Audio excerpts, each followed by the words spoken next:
בעוד כחודש ימלאו 60 שנים בדיוק לחתימת אמנת הידידות בין ישראל לפיליפינים. בעשורים אלה המדינות שלנו חתמו על אמנות רבות לשיתוף פעולה ועבדו יחד במגוון תחומים. מהן ההזדמנויות שאתה רואה להרחבת שיתוף הפעולה בין שתי המדינות בעתיד? כיצד לדעתך ניתן לעודד יותר חברות וארגונים ישראלים לעבוד בפיליפינים, ואילו חסמים יש להסיר לשם כך? Please, Mr. Ambassador.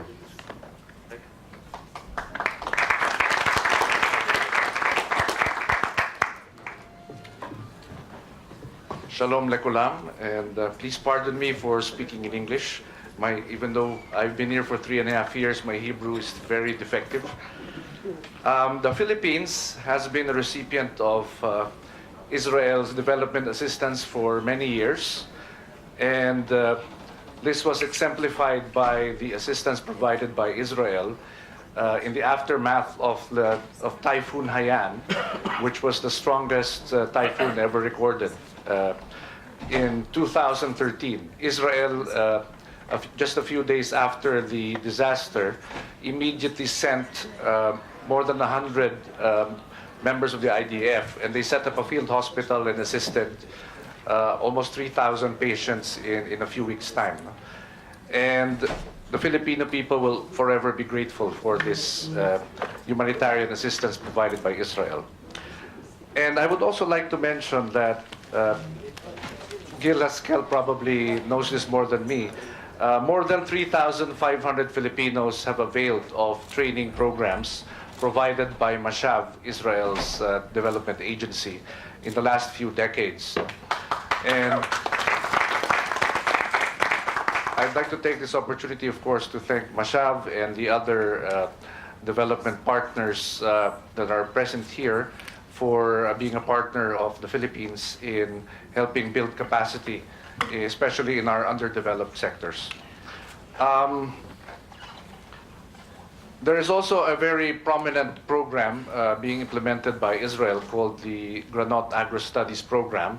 It's focused on improving the agricultural sector in the Philippines. Every year, more than 500 agricultural students from the Philippines visit Israel and train in different farms spread throughout the country and attend classroom training as well. And at the end of 11 months, they go back equipped with new learnings and exposure to Israel's advanced farm techniques and agricultural technology. And so far, more than 3,000 Filipino agricultural students have participated in the program, and many more are participating this year and in the coming years. And I would like to say that yes, the Philippines has evolved throughout the decades, and many countries that are former recipients of aid have developed economically, and some have even become donor countries, such as South Korea. And the Philippines is now a lower middle income country. And because of these economic changes and economic improvements, the nature of development assistance must also change. And we note that the Granot Agro-Studies Program, for example, is part of this evolving arrangement of framework or model of development assistance.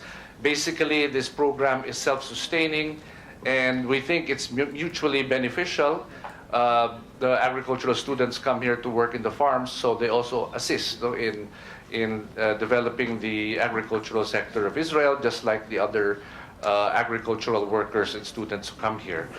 And also, there's a need to look at new models of development assistance. It was mentioned a while ago by the chief economist that there's a need to explore creative ways, given the limitations and the constraints faced by Israel.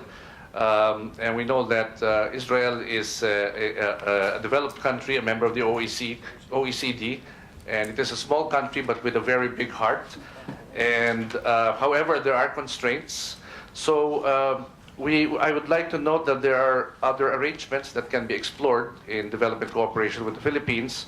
For example, there could be trilateral cooperation where third countries can provide third-party funding particularly the big donor countries active in Southeast Asia, such as the US, Canada, Australia, Japan, South Korea, and also international institutions such as the Asian Development Bank, the World Bank, and the UNDP. Through this kind of cooperation, Israel can provide expertise that will benefit maybe not only the Philippines, but also the other countries in Southeast Asia.